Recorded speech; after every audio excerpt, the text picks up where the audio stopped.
Welcome back to Little Women by Louisa May Alcott. In Chapter 32, Jo continues her bold journey of independence, stepping further into the world beyond home as she chases her literary dreams. But ambition comes with its own set of struggles, emotional, creative, and personal. This chapter reveals both her growth and vulnerability, as Jo faces the consequences of her choices and the delicate balance between following one's passion and preserving one's values. It's a chapter rich in introspection and turning points, so settle in and enjoy this next step in the March sisters' unforgettable story. Want to enjoy more classic stories like this one? Visit obsidianriver.com/gift to receive a free full-length audiobook, My Gift to You. Dive even deeper into the world of timeless literature. If you're enjoying this journey, don't forget to like this video and subscribe to the channel to ensure you never miss a new chapter as they're released. Now, let's continue with Chapter 32 of Little Women. Chapter 32. Tender Troubles. Jo, I'm anxious about Beth. Why, Mother, she has seemed unusually well since the babies came. It's not her health that troubles me now, it's her spirits. I'm sure there is something on her mind, and I want you to discover what it is. What makes you think so, Mother? She sits alone a good deal and doesn't talk to her father as much as she used. I found her crying over the babies the other day. When she sings, the songs are always sad ones, and now and then I see a look in her face that I don't understand. This isn't like Beth, and it worries me. Have you asked her about it? I have tried once or twice, but she either evaded my questions or looked so distressed that I stopped. I never force my children's confidence, and I seldom have to wait for it long. Mrs. March glanced at Jo as she spoke, but the face opposite seemed quite unconscious of any secret disquietude but Beth's. And, after sewing thoughtfully for a minute, Jo said, I think she is growing up, and so begins to dream dreams, and have hopes and fears and fidgets, without knowing why, or being able to explain them. Why, Mother, Beth's 18, but we don't realize it and treat her like a child, forgetting she's a woman. So she is. Dear heart, how fast you do grow up, returned her mother, with a sigh and a smile. Can't be helped, Marmee, so you must resign yourself to all sorts of worries, and let your birds hop out of the nest, one by one. I promise never to hop very far, if that is any comfort to you. It is a great comfort, Jo. I always feel strong when you are at home. Now Meg is gone. Beth is too feeble and Amy too young to depend upon, but when the tug comes, you are always ready. Why, you know I don't mind hard jobs much, and there must always be one scrub in a family. Amy is splendid in fine works, and I'm not, but I feel in my element when all the carpets are to be taken up, or half the family fall sick at once. Amy is distinguishing herself abroad, but if anything is amiss at home, I'm your man. I leave Beth to your hands, then, for she will open her tender little heart to her Jo sooner than to anyone else. Be very kind, and don't let her think anyone watches or talks about her. If she only would get quite strong and cheerful again, I shouldn't have a wish in the world. Happy woman? I've got heaps. My dear, what are they? I'll settle Bethy's troubles, and then I'll tell you mine. They are not very wearing, so they'll keep. And Jo stitched away, with a wise nod, which set her mother's heart at rest about her, for the present at least. While apparently absorbed in her own affairs, Jo watched Beth, and after many conflicting conjectures, finally settled upon one which seemed to explain the change in her. A slight incident gave Jo the clue to the mystery, she thought, and lively fancy, loving heart did the rest. She was affecting to write busily one Saturday afternoon, when she and Beth were alone together. Yet as she scribbled, she kept her eye on her sister, who seemed unusually quiet. Sitting at the window, Beth's work often dropped into her lap, and she leaned her head upon her hand, in a dejected attitude, while her eyes rested on the dull, autumnal landscape. Suddenly, someone passed below, whistling like an operatic blackbird, and a voice called out, All serene. Coming in tonight? Beth started, leaned forward, smiled and nodded, watched the passerby till his quick tramp died away, then said softly, as if to herself, "How strong and well and happy that dear boy looks." Said Jo, still intent upon her sister's face, for the bright color faded as quickly as it came. The smile vanished, and presently a tear lay shining on the window ledge. Beth whisked it off and glanced apprehensively at Jo, but she was scratching away at a tremendous rate, apparently engrossed in Olympia's oath.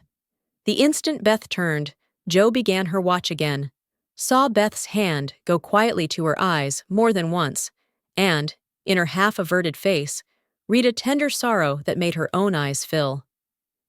Fearing to betray herself, she slipped away, murmuring something about needing more paper. "Mercy on me!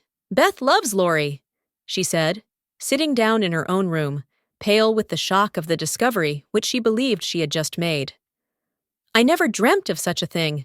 What will Mother say? I wonder if he—" There Jo stopped and turned scarlet with a sudden thought. If he shouldn't love back again, how dreadful it would be! He must! I'll make him! And she shook her head threateningly at the picture of the mischievous-looking boy laughing at her from the wall. Oh dear, we are growing up with a vengeance. Here's Meg married and a mama, Amy flourishing away at Paris, and Beth in love. I'm the only one that has sense enough to keep out of mischief. Jo thought intently for a minute, with her eyes fixed on the picture. Then she smoothed out her wrinkled forehead and said, with a decided nod at the face opposite, "No thank you, sir. You're very charming, but you've no more stability than a weathercock. So you needn't write touching notes and smile in that insinuating way, for it won't do a bit of good, and I won't have it." Then she sighed and fell into a reverie, from which she did not wake till the early twilight sent her down to take new observations, which only confirmed her suspicion. Though Laurie flirted with Amy and joked with Jo, his manner to Beth had always been peculiarly kind and gentle, but so was everybody's. Therefore, no one thought of imagining that he cared more for her than for the others. Indeed, a general impression had prevailed in the family, of late, that our boy was getting fonder than ever of Jo, who, however, wouldn't hear a word upon the subject, and scolded violently if anyone dared to suggest it. If they had known the various tender passages of the past year, or rather attempts at tender passages which had been nipped in the bud, they would have had the immense satisfaction of saying, "I told you so." But Jo hated philandering, and wouldn't allow it, always having a joke or a smile ready at the least sign of impending danger. When Laurie first went to college, he fell in love about once a month. But these small flames were as brief as ardent, did no damage, and much amused Jo, who took great interest in the alternations of hope, despair, and resignation, which were confided to her in their weekly conferences. But there came a time when Laurie ceased to worship at many shrines, hinted darkly at one all-absorbing passion, and indulged occasionally in Byronic fits of gloom. Then he avoided the tender subject altogether, wrote philosophical notes to Jo, turned studious, and gave out that he was going to dig, intending to graduate in a blaze of glory. This suited the young lady better than twilight confidences, tender pressures of the hand, and eloquent glances of the eye. For with Jo, brain developed earlier than heart, and she preferred imaginary heroes to real ones, because when tired of them, the former could be shut up in the tin kitchen till called for, and the latter were less manageable. Things were in this state when the grand discovery was made, and Jo watched Laurie that night as she had never done before. If she had not got the new idea into her head, she would have seen nothing unusual in the fact that Beth was very quiet, and Laurie very kind to her. But having given the rein to her lively fancy, it galloped away with her at a great pace, and common sense, being rather weakened by a long course of romance writing, did not come to the rescue. As usual, Beth lay on the sofa, and Laurie sat in a low chair close by, amusing her with all sorts of gossip, for she depended on her weekly spin, and he never disappointed her. But that evening, Joe fancied that Beth's eyes rested on the lively, dark face beside her with peculiar pleasure, and that she listened with intense interest to an account of some exciting cricket match, though the phrases caught off a tice, stumped off his ground, and the leg hit for 3 were as intelligible to her as Sanskrit. She also fancied, having set her heart upon seeing it, that she saw a certain increase of gentleness in Laurie's manner, that he dropped his voice now and then, laughed less than usual, was a little absent-minded, and settled the Afghan over Beth's feet with an assiduity that was really almost tender. Who knows? Stranger things have happened, thought Joe, as she fussed about the room. She will make quite an angel of him, and he will make life delightfully easy and pleasant for the dear, if they only love each other. I don't see how he can help it, and I do believe he would if the rest of us were out of the way. As everyone was out of the way but herself, Joe began to feel that she ought to dispose of herself with all speed. But where should she go? And burning to lay herself upon the shrine of sisterly devotion, she sat down to settle that point. Now, the old sofa was a regular patriarch of a sofa, long, broad, well-cushioned, and low. A trifle shabby, as well it might be, for the girls had slept and sprawled on it as babies, fished over the back, rode on the arms, and had menageries under it as children, and rested tired heads, dreamed dreams, and listened to tender talk on it as young women. They all loved it, for it was a family refuge, and one corner had always been Joe's favorite lounging place. Among the many pillows that adorned the venerable couch was one, hard, round, covered with prickly horsehair, and furnished with a knobby button at each end.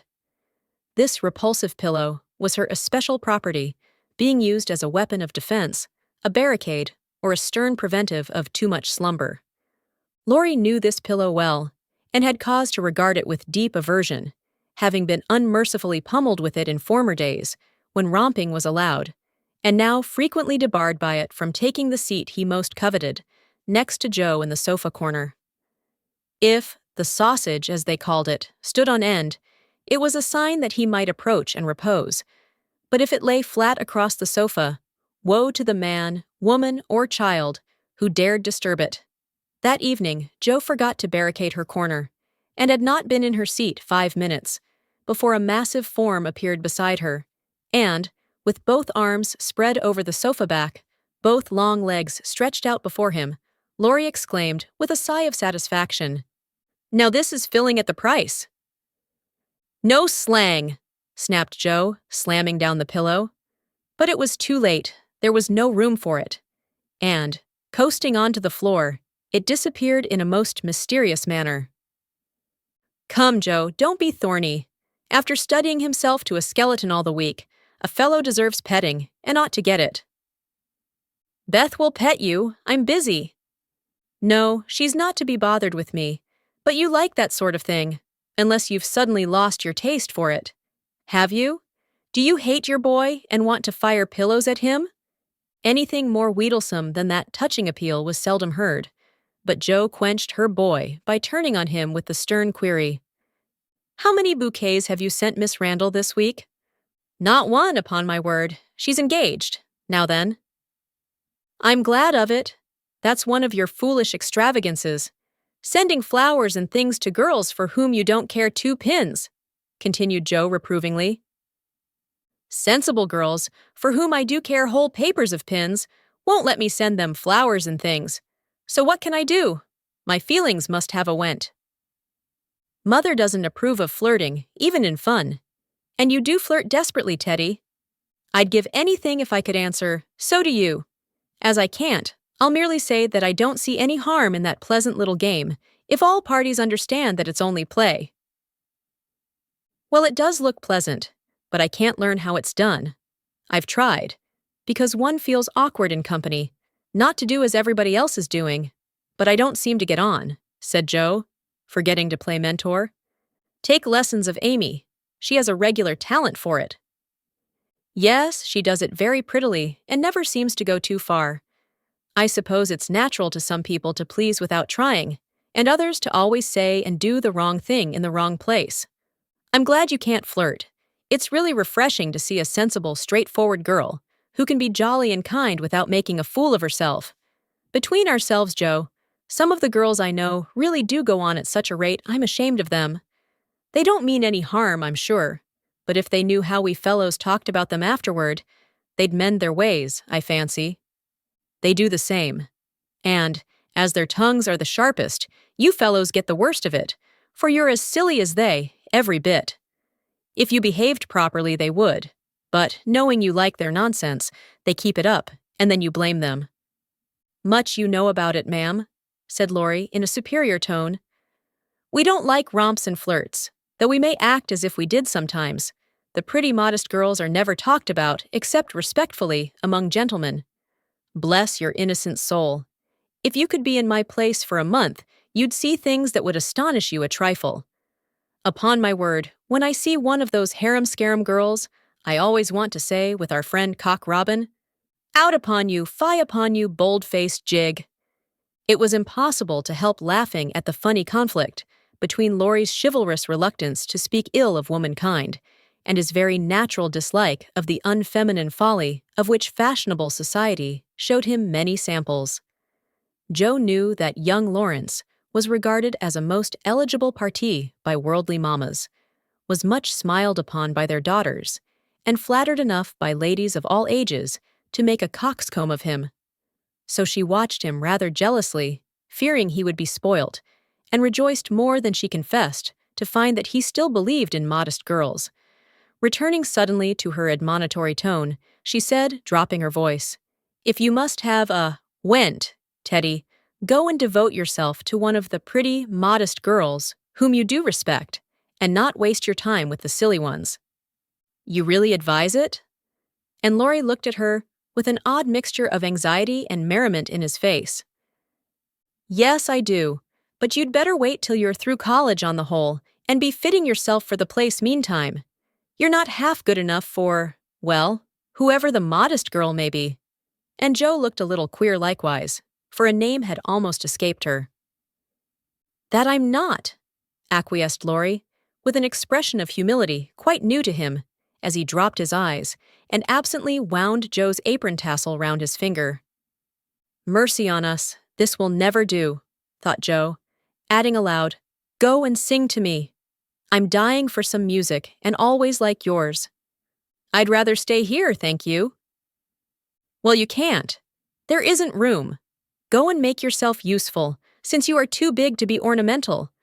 I thought you hated to be tied to a woman's apron string, retorted Joe, quoting certain rebellious words of his own. Ah, that depends on who wears the apron, and Laurie gave an audacious tweak at the tassel. Are you going? Demanded Joe, diving for the pillow. He fled at once, and the minute it was well. Up with the bonnets of Bonnie Dundee, she slipped away, to return no more till the young gentleman had departed in high dudgeon. Joe lay long awake that night, and was just dropping off when the sound of a stifled sob made her fly to Beth's bedside with the anxious inquiry, What is it, dear? I thought you were asleep, sobbed Beth. Is it the old pain, my precious? No, it's a new one, but I can bear it. And Beth tried to check her tears. Tell me all about it, and let me cure it as I often did the other. You can't. There is no cure. There Beth's voice gave way, and clinging to her sister, she cried so despairingly that Joe was frightened. Where is it? Shall I call Mother? Beth did not answer the first question, but in the dark one hand went involuntarily to her heart, as if the pain were there. With the other she held Joe fast, whispering eagerly, No, no, don't call her, don't tell her. I shall be better soon. Lie down here and pour my head. I'll be quiet and go to sleep. Indeed I will. Joe obeyed, but as her hand went softly to and fro across Beth's hot forehead and wet eyelids, her heart was very full, and she longed to speak. But young as she was, Joe had learned that hearts, like flowers, cannot be rudely handled, but must open naturally. So, though she believed she knew the cause of Beth's new pain, she only said, in her tenderest tone, Does anything trouble you, dearie? Yes, Joe, after a long pause. Wouldn't it comfort you to tell me what it is? Not now, not yet. Then I won't ask. But remember, Bethy, that Mother and Joe are always glad to hear and help you, if they can. I know it. I'll tell you by and by. Is the pain better now? Oh, yes, much better. You are so comfortable, Joe. Go to sleep, dear. I'll stay with you. So cheek to cheek they fell asleep, and on the morrow Beth seemed quite herself again. For at 18, neither heads nor hearts ache long, and a loving word can medicine most ills. But Joe had made up her mind, and, after pondering over a project for some days, she confided it to her mother. You asked me the other day what my wishes were. I'll tell you one of them, Marmee, she began, as they sat alone together. I want to go away somewhere this winter for a change. Why, Joe? And her mother looked up quickly, as if the words suggested a double meaning. With her eyes on her work, Joe answered soberly, I want something new. I feel restless and anxious to be seeing, doing, and learning more than I am. I brood too much over my own small affairs and need stirring up, so, as I can be spared this winter, I'd like to hop a little way and try my wings. Where will you hop? To New York. I had a bright idea yesterday, and this is it. You know Mrs. Kirk wrote to you for some respectable young person to teach her children and sew. It's rather hard to find just the thing, but I think I should suit if I tried.